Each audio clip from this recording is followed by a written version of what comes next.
အားလုံးပဲမင်္ဂလာပါ皆さんこんにちはこんばんはမာရီဂရမ်ကျိုးဆိုလိုက်ပါတယ်မာရီဆန်စီပဲဖြစ်ပါတယ်ဒီချိန်မှာတော့ကျောင်းသားတွေတော်တော်များများကြောက်တဲ့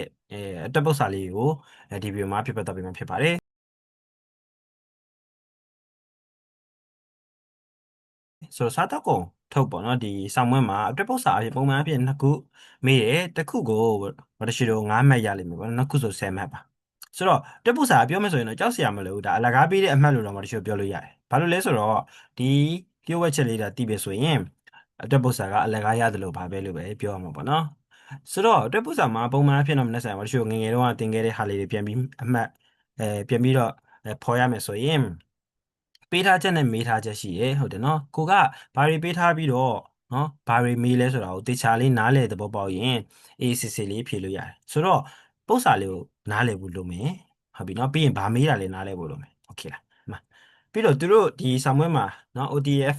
ကပြောထားပြီးသားပေါ့နော်ဆောင်းပွဲမှာအဲ့လောက်ကြီးခက်တဲ့ပု္ပ္ပစာတွေမမေးပါဘူးတာမယ်ပေါ့နော်ဘာလို့ရှိတော့အတွက်ပု္ပ္ပစာလေးတွေပဲမေးရဲဆိုပြီးပြောထားပါတယ်ဆိုတော့အရင်ကြောက်စရာလည်းမလိုပါဘူးဆိုတော့ဒီဆက်သွယ်ချက်လေးတွေလည်းတီးဖို့လိုမယ်ဘာလို့ရှိပြောတဲ့ဟာလေးကိုတခြားလေးလိုက်ပြီးတော့နားထောင်ရအောင်ပေါ့နော်ဟုတ်ပြီကြဆိုရင်အရင်ဆုံးမေးခွန်းလေးဖတ်ရအောင်ပါカキの表はアイスクリームの配合例です。配合例ဆိုတဲ့စကားလုံးလေးမှတ်ထားရအောင်ပါ။ပေါင်းစပ်တဲ့အချိုးပေါ့နော်။မပြောလို့ recipe လို့လည်းပြောလို့ရတယ်ပေါ့နော်။အောက်မှာပြထားတဲ့ဇယားလေးဒီမှာနော်ဇယားပြထားတယ်နော်။အဲ့ဒီကောင်ကတဲ့ ice cream ပေါ့နော်ရေခဲမုန့်ရဲ့မှာပေါင်းစပ်တဲ့အချိုးလေးဖြစ်ပါ။ဟုတ်ပြီကဲအရင်ဆုံး high quality လေးကြည့်အောင်လို့ဆိုမှာဂန်လျောမဲဆိုကုန်ကျန်းပစ္စည်းရဲ့နာမည်ပေါ့နော်။လျောဆိုတာပမာဏဖြစ်ပါတယ်။ဆိုတော့ဒီမှာဘာတွေသုံးထားလဲဆိုတော့ Q-New နွားနို့ကို900 ml သုံးထားတယ်။နာမ cream ကိုရှိဒီ cream အနှစ်လေးပေါ့နော်။ cream လေးတွေဟုတ်တယ်မလား။အဲ့ဒါကို200 ml သုံးထားတယ်။စတိုးဆိုတာတကြားပေါ့နော်။တကြား100 gram ကိုသုံးထားရပေါ့နော်။さあ、メグはバレそら、この配合で2リットルの牛乳を使用する場合、生クリームと砂糖はそれぞれどれだけ必要ですかメグはバレそら、おしよりま、あの、2リッターသုံးမှာပေါ့နော်2လီတာသုံးမယ်ဆိုရင်တဲ့ဒီကျန်တဲ့ပေါ့နော်နမခရီးမှုနဲ့ဘာလို့ရှိတော့ဒီမှာစာတိုးနဲ့ပေါ့နော်ဒီကောင်ကဘယ်လောက်သုံးရမလဲပေါ့နော်ဘယ်လောက်လိုအပ်လဲလို့မေးခွန်းကဖြစ်ပါတယ်ဆိုတော့ဘာလို့ရှိတော့ကအရင်ဆုံးပေးထားချက်ကိုတည်ပြီးဒီမှာ high goal လေးပေးထားတယ်မေးခွန်းက2လီတာမှာဆိုရင်ကျန်တဲ့ဟာတွေဘယ်လောက်လဲလို့မျိုးဟုတ်ပြီဆိုတော့ဆိုင်မှာလီတာနဲ့မီလီလီတာနဲ့ဟာ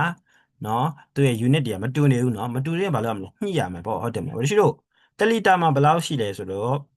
1000မီလီလီတာရှိတယ်ဒီဆက်သွယ်ချက်လေးတင်ရပါပြီ1လီတာမှာ1000မီလီလီတာရှိတယ်ဆိုတဲ့ဥစ္စာလေးကိုတင်ရပြီဆိုတော့ပေါ့နော်20နှစ်နည်းရှိတယ်20ရဲ့2နည်းရှိအခု2လီတာသုံးပါဆို2000မီလီလီတာပေါ့နော်20နှစ်နည်းရှိတယ်ပထမတစ်နည်းကတော့ဘာလို့ရှိလို့ဖြတ်တိုးညံတယ်လို့ပြောမလားမြင်မြန်ဆန်ဆန်လေးတွက်တဲ့နည်းလဲပေါ့နော်ဘယ်လိုမျိုးလဲဆိုတော့ဘာလို့ရှိလို့ဒီမှာ900မှာတော့က200 100ပေါ့နော်900ဒီမှာအခုသုံးပါက2000မီလီလီတာပေါ့2000မီလီလီတာဆိုတာ900ရဲ့4ဆဖြစ်ပါတယ်နော်900ရဲ့4ဆဖြစ်ပါတယ်ဆိုတော့ကျန်တဲ့ဟာတွေကိုဘာလို့ရှိလို့တူတူပဲသူ့ရဲ့4ဆဖြစ်တာကြောင့်မလို့ကျန်တာတွေကိုလည်းပဲ4ဆလုပ်ပေးလိုက်ရင်ရပါပြီနားလည်လားမလဲဆရာနော်အဲ့ဆိုရင်နာမခရီးမှုက800ပြီးရင်စတိုးက400ဖြစ်ပါတယ်ပေါ့နော်နိုင်လားမလဲဆရာနော်အဲ့ဆိုဘာလို့ရှိတော့က400နဲ့800โอเคအဖြစ်နံပါတ် A ပဲဖြစ်ပါတယ်ဟုတ်တယ်နော်ဟုတ်ပြီဒီလိုမျိုးလုပ်ရတာနည်းနည်းတော့ရှုပ်တယ်လို့ထင်တဲ့သူတွေရှိမယ်ဆိုတော့နောက်တစ်ခုဘာလို့ရှိတော့ငယ်တော့သုံးခဲ့တဲ့ formula အများလို့အနည်းစားခြေဆိုတဲ့ formula လေးနဲ့တွားလို့ရပါတယ်ဟုတ်ပြီဆိုတော့ဘာလို့ရှိတော့ဒီမှာဆက်ပြီးတော့ကြည့်အောင်နည်းနည်းလေးဖြစ်မယ်နော်ဟုတ်ပြီဆိုတော့မြန်မြန်လေးပေါ့နော်တေချာလေးတွက်ချင်တဲ့သူတွေကဒီလို formula နဲ့တွက်လို့ရတယ်။ဘာလို့ရှိတော့နွားနို့ပေါ့နော်။နို့လို့ပဲရမယ်နော်။900မီလီလီတာတုန်းကဘာလို့ရှိတော့နာမခရီးမှုပေါ့နော်။နာမလို့ပဲရမယ်နော်။နာမခရီးမှုက200ကွာ200မီလီလီတာဟုတ်တယ်နော်။အဲ့ဆိုတော့ဒီနို့2000သုံးတဲ့အခါမှာ2000မီလီလီတာသုံးတဲ့အခါမှာဘယ်လောက်လဲပေါ့နော်ဘယ်လောက်လဲဆိုတော့အများလို့အနည်းစားကြီးဖြစ်တာကြောင့်မလို့200မီလီလီတာအမြောက်ဟုတ်တယ်နော်ပြီးရင်အများလို့အနည်းစားကြီးဆိုတော့ဒီမှာ9000မီလီမီလီတာထည့်မယ်ပြီးရင်တော့2000အပေါ်မှာတင်မယ်ဒါငယ်ငယ်တုန်းကတင်တဲ့ formula နော်အများလို့တော့အနည်းစားကြီးဆိုတော့ချိန်မယ်3ညချင်းချိန်ဒီမှာနှလုံးချိန်မယ်နော်ဆိုတော့20ကျန်တော့ဆိုတော့9လေးလီ20โอเคလားအဲ့ဆိုတော့800အခုလောလောဆယ်တော့နာမခရီးမှုက800ဆိုတာဒီမှာတက်လိုက်ပေါ့နော်တခုတွက်လိုက်ရင်တော့ရပါဟုတ်တယ်မလားစာတော့ကဒီမှာ400ပေါ့နော်ကျန်တာကဒီမှာ800မှာမပါတော့နော်နောက်တစ်ခုကဘာလဲဆိုတော့ဒီတစ်ခေါက်မှာအဲနာမခရီးမှုပြီးတော့ဘာလို့ရှိစာတော့တက်မယ်ပေါ့နော်တကြားပေါ့နော်ဆိုတော့ငါတို့900မှာတော့တကြားကဘယ်လောက်လဲဆိုတော့100 gram ဟုတ်တယ်နော်ဆိုတော့နွားနို့2000မှာဆိုရင်ရောဘယ်လောက်လဲဆိုတော့အများလို့ရင်အနည်းစားကြီးဖြစ်တာကြောင့်မလို့ ဘာလို့ရှိတော့100အမြောက်ဒီမှာ2000ပြီးရင်900ပေါ့နော်ဆိုတော့ဆုံးတဲ့အတိုင်းချိန်မယ်ပြီးရင်9လေးလီ20ဟုတ်တယ်မလားဆိုတော့